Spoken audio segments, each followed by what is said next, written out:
Over the last year, I've thrown away, gotten rid of, or sold over 30 Prusa 3D printers from my print farm, all of which I paid full price for, by the way. I then replaced them with all new Bambulab machines after a fairly short-lived experiment where I determined that bamboo has taken over the iron throne of additive manufacturing. Maybe it's a plastic throne. Am I still happy with my decision 1 year later after running my new Bambulab fleet for more than 100,000 combined hours? What does the data say? What breaks down and when? And what can the average 3D printing user take away from my experience? It turns out it's not all rainbows and butterflies, and there may be a couple things you should probably know before making an informed decision on what 3D printer you want to buy. I'll share my raw experience running these machines, including failures, weird bugs, and potential deal breakers. This video is sponsored by Shopify.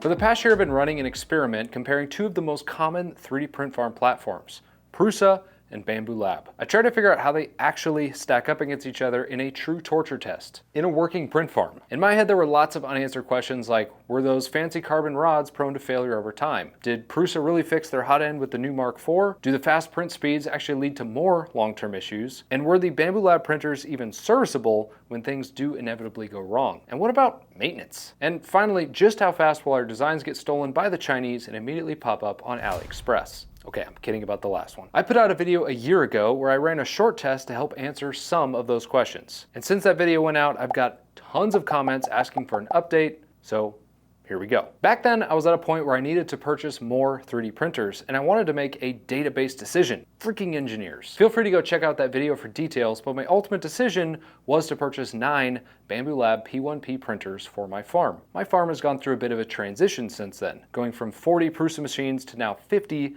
Bambulab printers, with a couple of Prusas still hanging around. And as you can see, I've now switched exclusively to purchasing the slightly bougier Bambulab P1S printers rather than the P1Ps that I started testing with. And this is mostly due to the cleaner nature of the enclosure and the inclusion of a cable chain. But with this new setup, I'm pumping out more than double what I was before, just in this room. And not to mention the additional bank of 12 along this wall. Now, I'd love to say this was all done with empirical, data-backed confidence, but the reality is, it was a bit of a leap of faith. I had a pretty good idea that Bambulab was the way, but couldn't really wait for a year's worth of data to make a decision. So I jumped in with both feet and hoped for the best. You see, when Bambulab entered the chat of 3D printing, it was pretty clear they had fixed a major barrier to growing the hobby, turning the printer from a science experiment into an appliance. The true nerds, of course, hated this because they loved the tinkering aspect of 3D printing just as much as the printing itself. And that's totally cool. There's a place for that. But the set it and forget it nature of Bambulab printers means that less tech-savvy users start to enter the world of 3D printing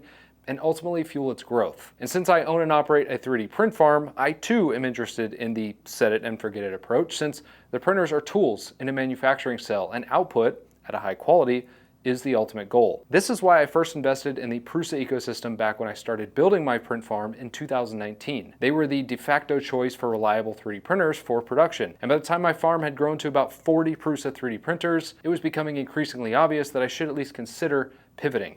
The truth hurts sometimes. You see, I had already started using a Bambulab X1C in my office for prototyping, and frankly, I just kind of loved it. Don't tell Joseph. And this was just before I released that first video I was alluding to where I compared Prusa to Bambulab. Since then, my newly transitioned print farm of over 50 Bambulab machines has run for a combined total of over 100,000 print hours. That's a lot. That would be the equivalent of one machine running continuously 24/7 for 11 and a half years. Not really though, I just have a ton of them running in parallel. During that time, I've run across just about every type of failure you can imagine, from minor to pretty significant, including some repeat issues we'll go into later. But let me dispel some common concerns that I and others may have had about Bambulab initially. Number one, the company's too new. They have no track record. One of the complaints of folks early on was, what if Bambulab goes away?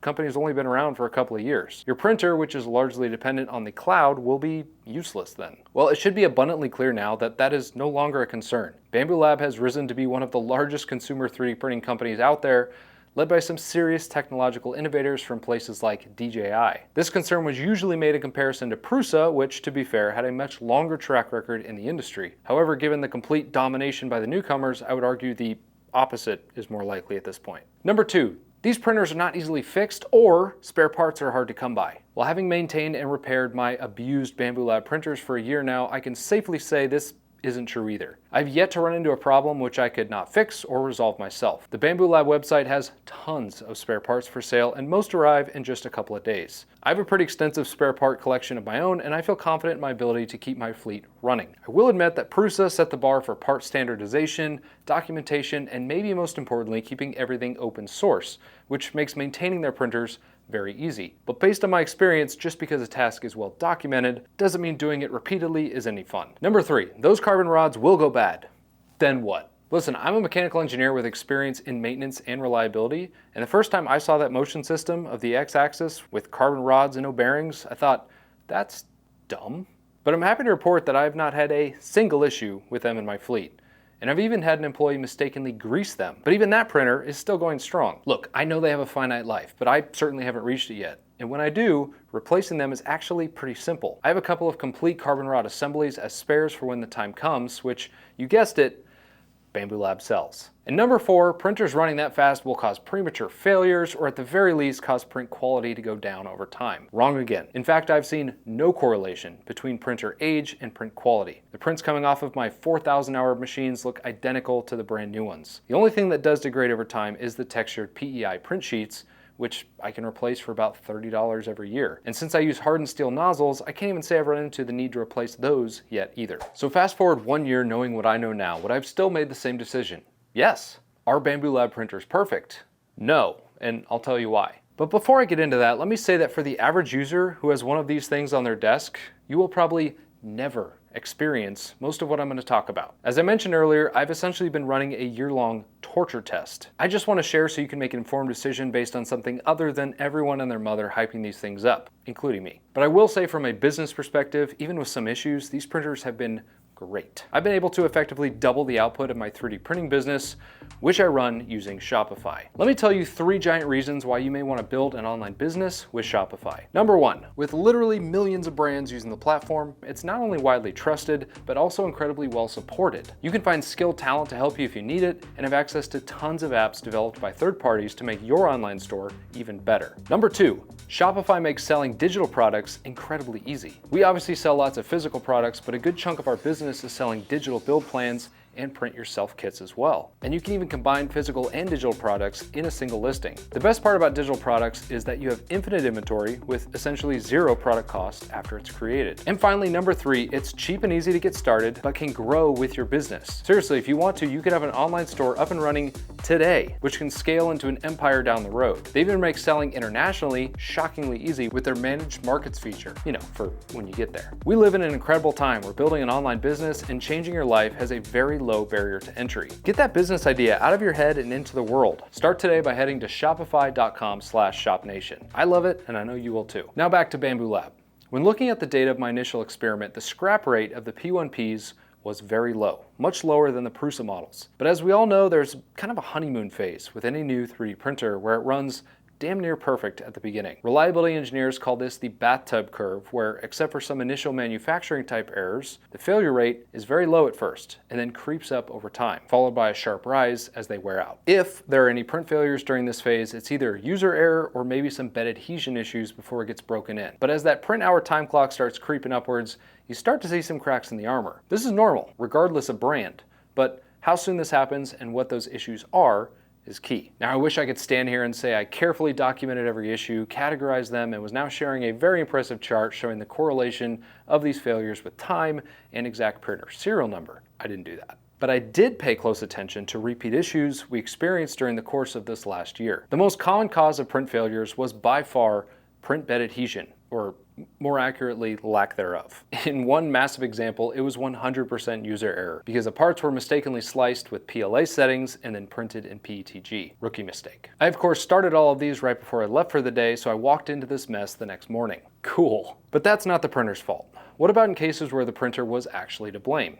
I'd say that was a tie between 2 issues. Number 1, the Bambulab printers don't do a great job of detecting crashes, and as a result kind of go ham and can destroy themselves, like ripping off the front fan cover. Luckily, the printer will stop if it senses that the front fan housing is disconnected, but in some cases that was a little too late and I had to actually replace them. But come to think of it, it's actually pretty rare for the printer to stop due to a collision at all, which makes me think the stepper feedback sensitivity or something is set way too low. Now you could say that the root cause of the collision in most cases was that some part of the print came off of the build plate and started a chain reaction. But for number 2, that isn't the case. This relatively rare but repeat issue is that the printer fails to set the correct Z offset during its startup routine. And from what I can tell, it's caused by a bit of filament stuck on the end of the nozzle, which gets in the way as the nozzle touches off the print sheet. Now there's lots of nozzle wipes and purges to help prevent this, but in some cases, it just doesn't work. I saw this exact same failure mode all the time on the Prusa Mark IVs that I originally tested as well. The nozzle cleaning routine just wasn't good enough to get a reliable result, which required a bunch of my intervention. But I can probably count on 1 or maybe 2 hands how many times this has happened in the Bambulab fleet,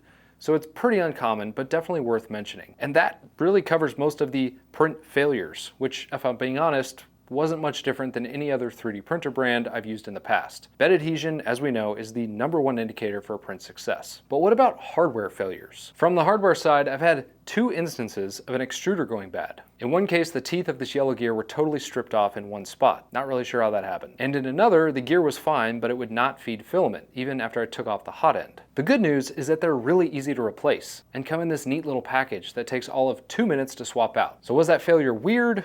Sure. But it's a quick fix, and coming in at only 35 bucks, not too bad. The only other hardware failures I've had are actually all consumables, so I can't really call them failures, more like wear-outs. I had one PTFE tube wear out and cause the filament to kind of hang up during loading. I also had one of the filament cutter blades go dull on me, so during material unloads it would get snagged and I'd have to manually release it. The good news is that every printer comes with an extra PTFE tube and several filament cutter blades, so repair cost for me was $0. And that's really it. I've been kind of shocked at the lack of failures as a whole. And if I compare that to the performance of my Prusa Mark IIIs Plus machines I would have had multiple thermistor issues at the time and probably would have had to change at least 1 complete hot end assembly. And the cost of those fixes are generally higher too. But what about software issues? This is where things get interesting. For the longest time, Prusa has operated on super simple 8-bit processors in their printers. And you know what?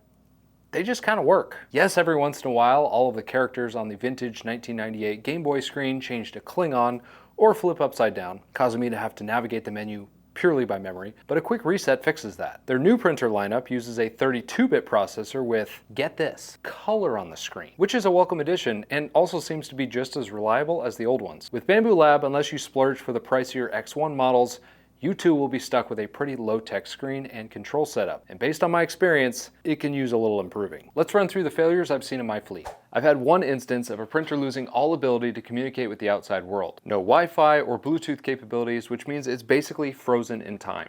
This is because I can't update it, I can't troubleshoot it with the app, and I certainly can't send files remotely. Kind of bizarre, but it could just be a one-off. The next issue is the dreaded freeze mid-print, basically the blue screen of death for Bamboo. This has happened a couple of times, and I typically find the printer either with the head parked all the way in the back or the nozzle welded to the part mid-print. In both cases, the bed and the nozzle remain hot and the cooling fans are running. I can't resume the print or shake it out of this state, which means I have to stop the print and sacrifice the parts. This has happened a handful of times and seems to predominantly happen on my oldest P1Ps with the highest print hours, though I have seen it on a brand new P1S. I should also note that I print exclusively from the micro SD card, which brings up the most annoying repeat issue I've found: corrupted micro SD cards. For the life of me, I cannot figure this one out. Here's what happens. When I set up a new printer, one of the first things I do is remove the card and load some print files onto it. Once I get everything set up and calibrated, I'm off to the races, and I put the printer into production. Which, by the way, I've got a whole video on how I do that on my other channel, Print Farm Academy, so be sure to go check that out. That's where pretty much all of my 3D printing content is going to be from now on. Usually the first couple of weeks of use goes perfectly fine. I start the prints locally, remove the parts when they're done, and I start another print.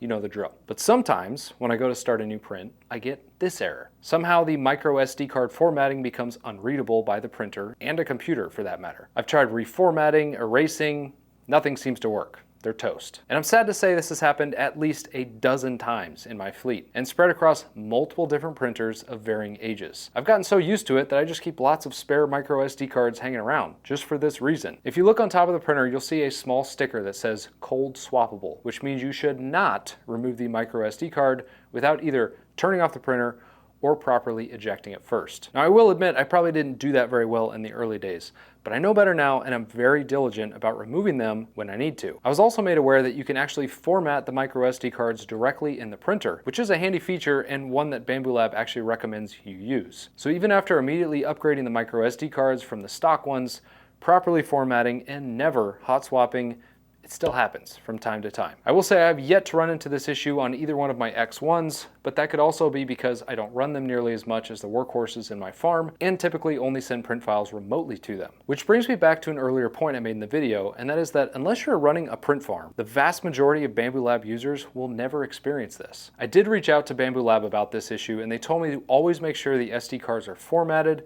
and ejected properly, and they also sent me a couple of replacement AP boards to see if that would fix the issue. Digging a little deeper here, the issue may be the frequency of data writes. Since Bambulab uses the micro SD card as a cache, and since I'm constantly starting new prints and thus writing data on the card, they may just get worn out or become clogged with bad data. I'm not really a tech guy, so who knows, but I can tell you in my experience it happens enough times to go beyond just being a fluke. And finally, along the same lines, and probably related, I found that some of the oldest printers in my fleet will just simply not start a print at all. After selecting a file and clicking print, the printer appears to start the warm-up routine before abruptly quitting and returning to a normal home screen. Weirdly enough, I can sometimes get it to start by repeating the steps, even restarting the printer, but usually I can only get a shorter print to start. Maybe it has less data, but now it won't even print that smaller file, so it just sits here. Oh, there is one more software thing. Bambulab, if you're listening, please, for the love of God, make a change filament option in the menu. The sheer number of steps and button clicks needed just to change one spool of filament is mind-boggling. This is an area that Prusa crushes you guys on currently and really wouldn't be that hard of a fix. Signed, all print farmers. Lastly, let's talk about maintenance. What have I done to maintain my 50 printer fleet? I'm almost embarrassed to admit, honestly, not much. You think my experience in maintenance and reliability would mean I'm on top of this, but I'm not. If anything, my experience should be a testament to the resilience of these printers. Bambulab has several recommendations for maintenance, including checking and cleaning the carbon rods once per month. Never done that. Greasing the Z-axis lead screws every 3 months. I do it about every 6 months. Checking and cleaning the Y and Z-axis linear rods once a month. Never done that either. Cleaning out the dust from the extruder assembly gears once per month. Never done that, but probably a good idea considering my experience with failures. Checking and replacing the filament cutter blade when dull. For PETG, they recommend checking every 5 spools. Ha! Applying oil to the idler pulleys when they start to squeak. Nope. But I haven't really noticed much squeaking either. Checking the part cooling fans weekly for dust and debris. Hilarious, ain't nobody got time for that. Periodically check the nozzle wiper for wear and replacing as necessary. Never done that, should probably start looking though. And finally, checking the PTFE tube for wear and replacing as needed. They say for normal filament to check every 10 spools. Crazy talk, just wait till they fail. All joking aside, I am putting together a maintenance program for my fleet so I can not only keep them in working order, but also so I can more accurately track issues over time, making a video like this much more compelling. So, did I make a massive mistake supporting the transition of my print farm from Prusa to Bambulab? No, far from it. The huge increase in output, the fantastic overall reliability, and lower price point makes Bambulab the obvious choice for me going forward. I've always believed in complete transparency, so I wanted to share my authentic, raw experience as a Bambulab print farm owner. Most of the information you can find out there comes from folks with relatively limited experience running them, or running many of them. I'm not sponsored by Bambulab, and I certainly didn't ask them before I made this video. I hope the information helps you out there make better informed decisions for whatever it is that you do. For me, as I expand my print farm, I will continue to invest in Bambulab machines. Plus, it's not like there's a compelling alternative choice out there anyways. Oh no.